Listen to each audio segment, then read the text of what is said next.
Sindicato de los Trabajadores del Sector Educativo de Santander presenta CES Informa, un programa informativo e institucional. Les damos la bienvenida a una nueva emisión de CES Informa, programa que divulga la actividad sindical, experiencias pedagógicas del magisterio y que también informa sobre otros sectores sociales. Les agradecemos por acompañarnos. Estos son los titulares. Conozca en esta misión el plantón realizado por la comunidad del Centro Educativo El Guayabal en el Bajo Simacota. La entrevista con el exdirigente sindical Rodolfo Flores Pedraza.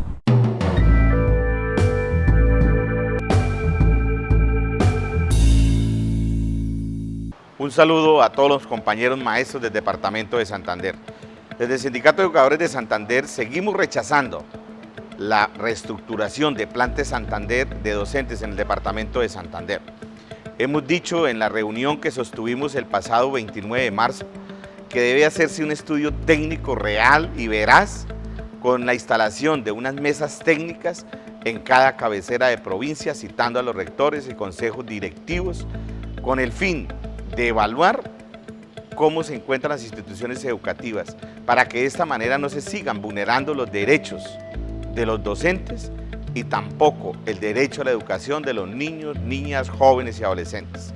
El día lunes, precisamente, pasamos una carta a la Secretaría de Educación ratificando reanudar esta audiencia, puesto que habíamos quedado que posterior a la visita de la ministra nos darían alguna respuesta, pero a la fecha ni verbal ni telefónicamente ni nos han manifestado cuándo se va a reanudar, por lo cual se notificó con copia a la Defensoría del Pueblo, puesto que es urgente que abordemos esta temática y otras que afectan los compañeros maestros en el Departamento de Santander, entre ellos, obviamente, la prestación del servicio de salud, que aún hoy sigue teniendo dificultades en la prestación del servicio con las citas especializadas, entrega de medicamentos y cirugías, por lo cual es necesario como patrono que hagamos un esfuerzo entre todos para buscar que se mejore la prestación del servicio en el Departamento de Santander.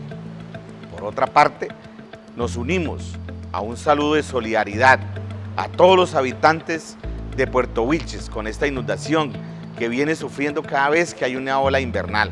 Hacemos un llamado a las autoridades competentes, a la Unidad de Desastres y Prevención de Desastres del Departamento, a los entes de control, a la Gobernación del Departamento de Santander, para que de una vez por todas puedan subsanar estos problemas que se presentan en inundación y que afectan a esta comunidad, poniendo en riesgo la vida de niños, niñas, jóvenes, adolescentes, adultos y toda la comunidad.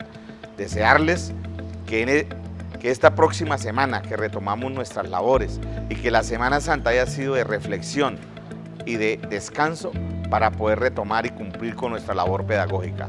Un abrazo, Dios les siga bendiciendo.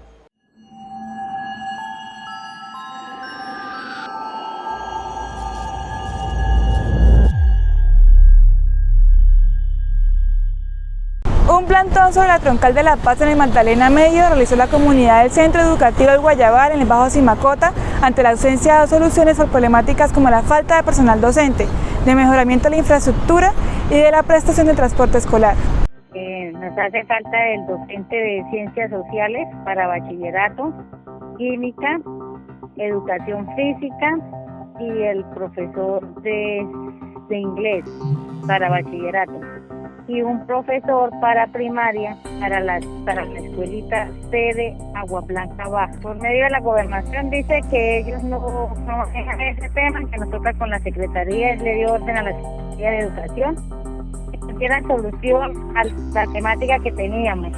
Él nos dice que nos va a ayudar con una reforma a la institución, ya se aprobó el proyecto y ya ellos tienen la viabilidad del proyecto de ampliación.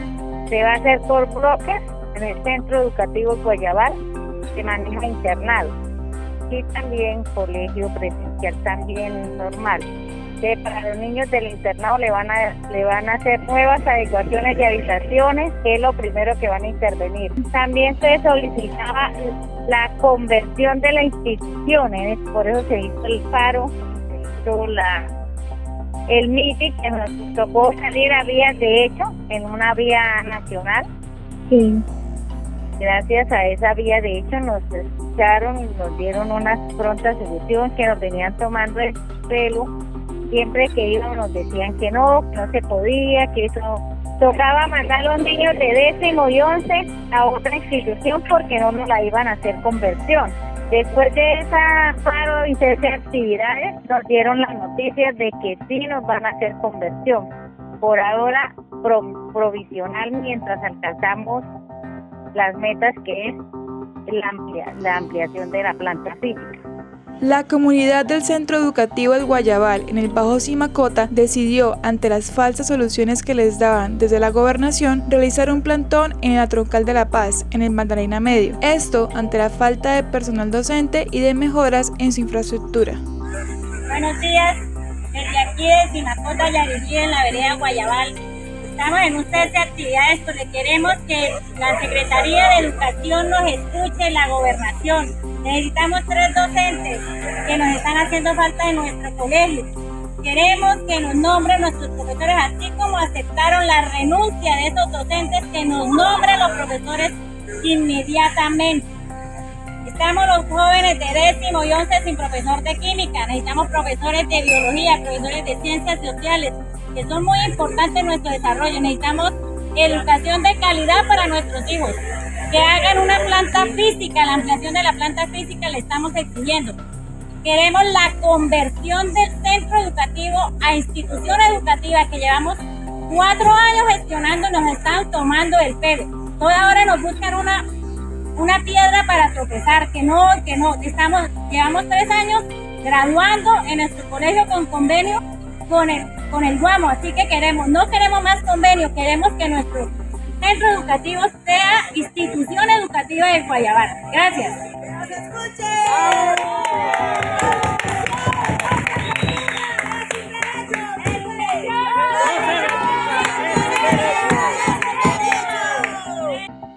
También solicitamos una ampliación del internado, pues hay muchos niños que se encuentran aquí en el internado y nos sentimos incómodos, acosados. Pues conmigo son como 50 niños que hay aquí. Ahorita nos encontramos en la habitación de los niños y como se puede ver es un cuarto muy pequeño. Es un cuarto muy pequeño y a veces algunos duermen de a 2. Y gracias a la rectora Amy, que nos permitió, que elaboró este internado, y con esto le da una ayuda a los padres para que sus hijos puedan estudiar acá. Yo soy un estudiante interno que en mi lugar me encuentro más de 4 a 3 horas de aquí del colegio, pero en la vereda que vivo no hay colegios y ella me permitió estudiar aquí gracias al internado. Aquí me puedo quedar de lunes a viernes y así cumplir con mis estudios. El internado funciona como una opción para que niños de zonas rurales lejanas con vías de difícil acceso, que les tomaría cerca de 3 horas diarias para llegar a la escuela, puedan acceder a una educación de calidad. Sin embargo, se encuentran hacinados en habitaciones pequeñas y de 3 camarotes. Por medio del internado presentan mucho hacinamiento, por eso se solicitó la ampliación por habitaciones, porque cada habitación está manejando de a 3 camarotes. De 3 camarotes de a 2, que son 2, serían 2, 4, 6. Que son 6 niños en una sola habitación, muy pequeña, que son de 3 por 2 la habitación. Entonces hay hacinamiento, entonces se solicitó la ampliación de habitación para los niños, ya que esos niños vienen de tan lejos. Ellos vienen del Caño San Pedro, Atarrayas, son veredas muy lejanas, que los niños los tienen que internar para que sus padres los puedan dar una educación y poderse graduar de bachillerato, darle una oportunidad de tener una educación de calidad, porque para que sean colegios normales ellos no pueden, porque las fincas de ellos son muy lejos, demoran 3, 4 horas y 4 horas para volver. Los niños no podrían asistir a colegios normal, por eso los dejan de lunes a viernes en el internado. Es una gran oportunidad que los jóvenes han tenido en esa institución. Otra de las dificultades que tienen es en cuanto al transporte escolar, ya que por la lejanía que tienen las veredas y corregimientos aledaños les gustaría contar con este servicio. Sin embargo, aún no tienen soluciones por parte de la administración local. A la ciudad, a los campesinos siempre nos dejan de último. Es más, estamos pidiendo las rutas escolares. Nada que llegan las rutas escolares. Entonces le pedimos a la gobernación que nos tengan en cuenta y que prioricen la gente del campo. Muchas gracias. Niños, chao, gracias. ¿Y queremos qué? Un profesor. Duro, ¿queremos qué? Un profesor. Bueno, así es, gracias. Sí, ya que los niños que van normal, en horario de estudiar normal, viven también en veredas muy alejadas. Entonces se solicita la contratación por medio de buses para nuestro transporte escolar de nuestros niños. El inconveniente es que la gobernación de ya dieron la plata, que ellos ya tienen, el municipio tienen el dinero y ellos ya reembolsaron. El inconveniente ya es de parte de la administración municipal con la contratación. Hace como 15 días nos llamaron y nos dicen que hay buses, pero de modelo 2006. Nosotros no aceptamos modelo 2006, ya que nuestras carreteras no son pavimentadas, son ramales, son carreteras en trocha, en el cual nuestros niños llegan a tener un riesgo vehicular, un riesgo de accidente, y no nos serviría. Pasarían, que Dios no quiera, lo que pasó en San Andrés, con un carro del 2006, ya está fuera de cobertura y de operación nacional. Ellos ya, cuando cumplen su vida laboral, ellos ya salen, ¿no? Porque van a utilizar esos carros que ya no tienen vida útil en el transporte público. ¿Por qué lo van a utilizar en el transporte escolar? Eso es lo que le decimos a nuestra funcionaria de la administración municipal, en el cual ellos dicen que no hay más carros y que los carros de modelo alto cobran muy caro.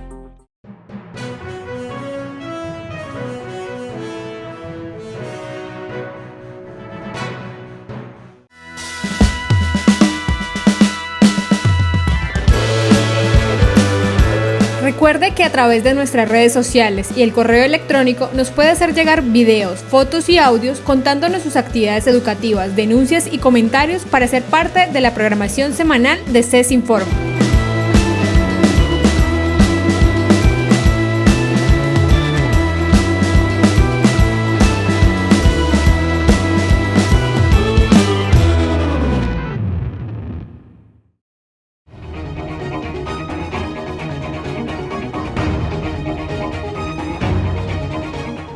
Tras la fusión en 1985 de los dos sindicatos de educadores que existían en el departamento de Santander, nace el CES. Han sido 35 años de lucha continua por los derechos, la estabilidad del magisterio y por un sistema educativo financiado y administrado por el Estado. Por ello, los derechos no se mendigan, se conquistan a través de la movilización y la unidad. El CES somos todos.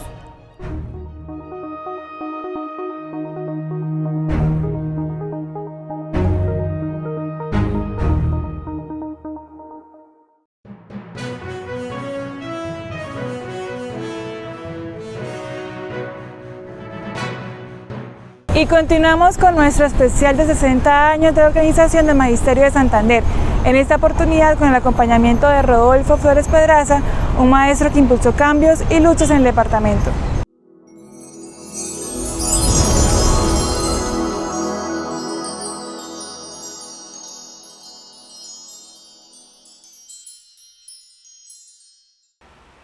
Yo ingresé a la docencia teniendo quinto bachillerato.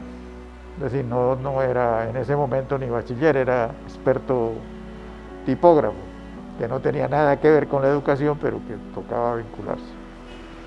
En primaria, en tal clase en primaria. Entonces el descuido de la educación era terrible. Era tan terrible que en 1914, para compensar algunas cosas de lo mal que estaban pagados los educadores, se decretó la famosa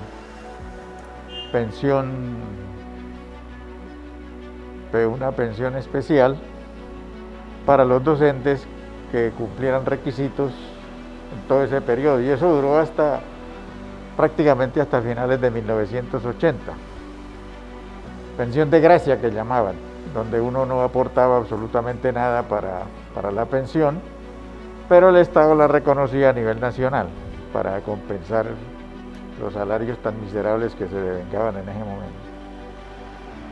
Ya en yo cuando ingresé a la docencia fue en 1963, en un municipio llamado Pinchote, que queda cerca de San Gil, para dictar clases en primaria. En ese caso se ingresaba sin escalafón, esa era la característica especial, simplemente decían a uno, bueno, dirige ese grupo ahí como pueda, prácticamente, entonces uno se acomodaba a dictarlas. Mucha gente ingresó en esas condiciones, incluso ingresaron personas que no tenían ningún estudio en el fondo, iban prácticamente a aprender con los alumnos. Y muchas veces pues eso tenía que reflejarse en la calidad de la educación que se tenía, obviamente. Pero posteriormente empezaron a organizarse los sindicatos. Eso pues a raíz del gobierno de Alfonso López, que dio cabida, Alfonso López Pumarejo me refiero, que dio cabida a la posibilidad de organizar sindicatos en el país. Y es que ante el desolador panorama para el magisterio, donde no había una estabilidad económica, surgen los sindicatos hacia finales de los 60, entre ellos FECODE. Con el gobierno de Alfonso López Pumarejo empieza a aparecer un poco de democracia en el país. Y ellos ayudaron o coadyuvaron por lo menos a crear una central obrera, que fue la UTC, que luego desaparece en el trajinar político. La CTC, perdón, que es la que crea el Partido Liberal. Después la Iglesia y otros partidos conservadores organizan la UTC, que también desaparece del ambiente nacional después. Eso hace que la lucha reviva un poquitico, la lucha por los derechos sindicales, por los derechos democráticos de las gentes. Particularmente en el magisterio, pues no se tenía ningún derecho, no había derecho a la estabilidad, no obstante que existía un escalafón, pero que no tenía garantía de estabilidad ni nada. Un escalafón para primaria y un escalafón para secundaria, y los sindicatos se crearon alrededor de ser vehículos de transmisión del gobierno departamental, en este caso, casi siempre eran departamentales, o nacionales según los eventos que se dieran.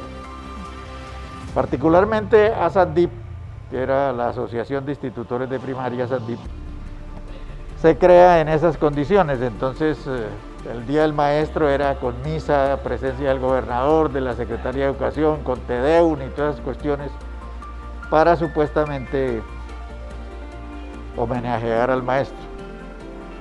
Ya en 1960, en la década del 63, empieza una lucha grande del Magisterio Nacional, sobre todo liderada por FECODE. Se crea la organización sindical y se surgen dirigentes, digamos, que despertaron todo el espíritu del magisterio para la lucha de sus derechos democráticos. Principalmente, por ejemplo, es necesario señalar a Alberto Carvajal Salcedo, que fue presidente de FECODE mucho tiempo y lideró muchísimas batallas. Empezó, por ejemplo, como el abrebocas de todo, fue la gran marcha del hambre de los maestros del Magdalena, que logró despertar un sentido de lucha y verdaderamente de reivindicación. Para Rodolfo, una de las principales características de la lucha sindical de esta época estaba en el compromiso real de los dirigentes sindicales de acompañar a los trabajadores, de ir a sus puestos de trabajo y de buscar cambios para el beneficio de todos. Empezó a cambiar el sindicato, es decir, ya empezó una lucha verdadera por los derechos democráticos de los trabajadores de la educación o de los educadores, pues, en general. Ya se empezó a pensar en un estatuto docente que realmente unificara al magisterio colombiano. se empezó a pensar en congresos pedagógicos, en la importancia que tiene la educación, que más tarde se traduce en victorias grandísimas para la educación. Pero que se empieza esa lucha, digamos, y había una característica, y es que los dirigentes sindicales de esa época se paseaban el país en flota y se quedaban donde quisieran con tal de levantar el ánimo de los trabajadores. Yo me acuerdo que incluso un presidente de FECODE, que ahora no puede viajar sino en avión, ¿no?, viajaba perfectamente en Copetrán y se iba a todos los pueblos de Santander a hablar con los maestros en unas jornadas exhaustivas donde les explicaba el valor que tiene el maestro en la sociedad. Y en todo eso creó un caldo de cultivo de dirigentes que también coadyuvaron a eso, en todo el territorio nacional. También intervino en esa época la posición de los grupos políticos de que se participara en política también. Obvio, la política tuvo mucha importancia en la injerencia, con su injerencia en la educación, en los sindicatos. Mucha importancia la política, digamos, realmente de crear una patria nacional y una educación científica al servicio del pueblo. Pero después esa cuestión que era positiva, digamos, de la participación en política del magisterio es positiva, pero después aparece, como en todas partes, la politiquería, entonces eso se daña, eso se destruye prácticamente. Y luego se empieza también en cómo enseñar, qué es lo que tenemos que enseñar, se empieza a discutir sobre eso, se empieza a discutir cómo cambiar la educación. Hubo consignas, por ejemplo, de los grupos políticos, consignas, por ejemplo, de que solo si cambia el sistema cambiará la educación, y otras consignas de que dentro del sistema es posible cambiar el espíritu y la lucha de los educandos y lógicamente del magisterio. Entre las primeras luchas que recuerda Rodolfo está el rechazo a un estatuto docente que no representaba las necesidades del magisterio y que gracias a la unión de los docentes logró que 5 años más tarde se realizara uno que recogía lo que se pedía. Se concreta pues la lucha alrededor del estatuto docente y sobre todo por la presencia de Galán en el Ministerio de Educación Nacional por ahí en los años 70 ya, donde nos quería imponer al magisterio un estatuto totalmente retrógrado. Contra eso se levanta el magisterio y logra derrotarlo. Logra derrotarlo con todas las de la ley. Incluso hubo problemas en esa época, yo recuerdo en esas batallas que se dieron en esa década y que se llegó un momento en que hubo que levantar el paro. Se levanta el paro. Hay algunos chistosos que dicen se levanta el palo con un chulito. Es decir, se lleva un pliego de peticiones y el ministro simplemente le pone un chulito y con eso levantó el paro, porque era que había más de 2.000 maestros destituidos en todo el país. Es decir, la situación de masas no se dio en todo sentido. No se alcanzó a preparar todas esas cosas. Pero de todas maneras es la primera lucha que se da y más tarde, 5 años después, se logra el estatuto docente. Un estatuto que realmente recogía los intereses del magisterio y sobre todo tenía en cuenta varios aspectos, tenía en cuenta el tiempo de servicio, tenía en cuenta los estudios, los cursos que hubiera hecho el magisterio y podía ascender. Desafortunadamente ese valor del estatuto docente se desvirtuó un poco después con el estatuto lanzado, el nuevo estatuto docente, que es para los maestros nombrados con posterioridad, pero que no les reconoce derechos, porque me parece a mí que la pelea se enfoca es en cómo pasar el examen y no se enfoca es en la plata, ¿no? Es decir, antiguamente, por ejemplo, un maestro ascendía al escalafón y tenían que ascenderlo, quiérase o no. Es decir, no había la limitante del dinero. En cambio, ahorita dicen, bueno, vamos a tener el 10% para para ascensos de categoría. Entonces, ¿qué es lo que pasa con eso? Pues que limita el ascenso de los maestros. Lo limita bajo cualquier circunstancia. Han inventado que hagan un cursito, que hagan un proyecto, que yo no sé qué, pero es que ese no es el problema es que no está la plata. Entonces, el maestro que quiera ascender tiene que superar por lo menos el 90% de acierto, y eso en un examen es una cosa bastante jodida que uno logre superar esa cuestión. Para la década de los 70, una de las banderas fue la defensa y mejoramiento de la educación pública. Esto ante un panorama donde los establecimientos educativos no estaban en buenas condiciones y los maestros buscaban la forma de construirlos con el apoyo de la comunidad. Realmente, en esa época la lucha por la educación pública se convierte en bandera también en la década del 70, más o menos. Es decir, finales del 60 y principios del 70, se convierte en bandera. Porque antes el maestro le tocaba irse a trabajar en una escuelita y le tocaba a él construirla prácticamente. Incluso en Barranca hay una escuela que llaman La Pisinga.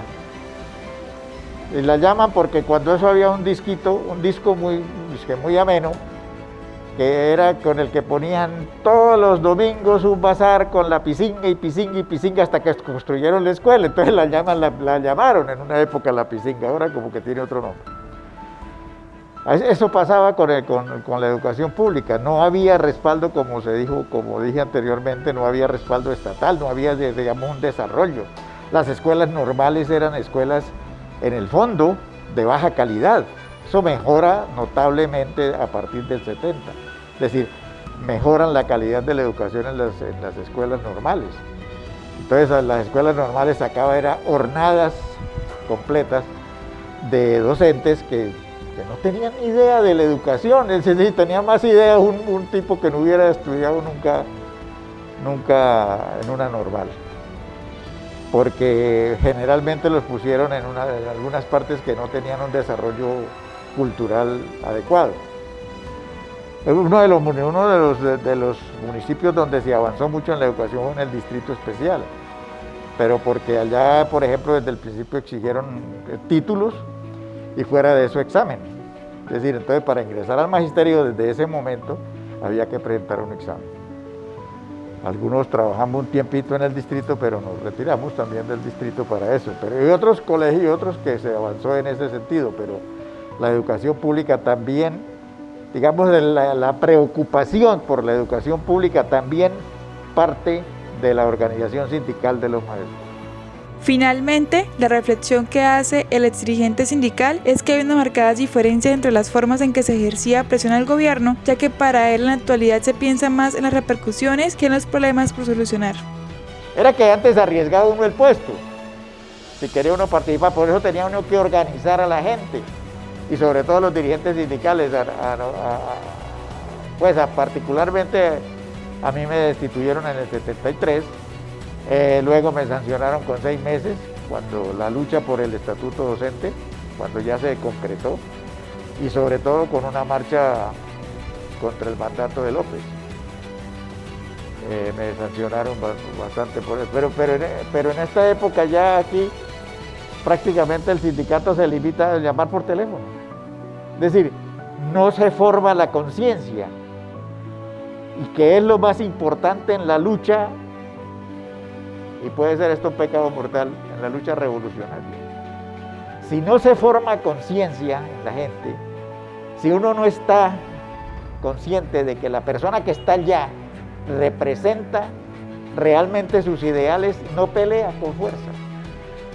Es posible que pelee, claro, porque a mí me parece muy bien no ir a dictar clases, por ejemplo, y todas esas cosas, porque a mí me parece muy bien, como llegó hasta un chiste que un dirigente sindical, en otra época, no ahora actualmente, en otra época se le dieron comisión sindical, entonces la comisión manejaba un taxi. Entonces es muy sabroso, ¿no? Y así sucesivamente, hay anécdotas que le dan a uno dolor, lágrimas y risa.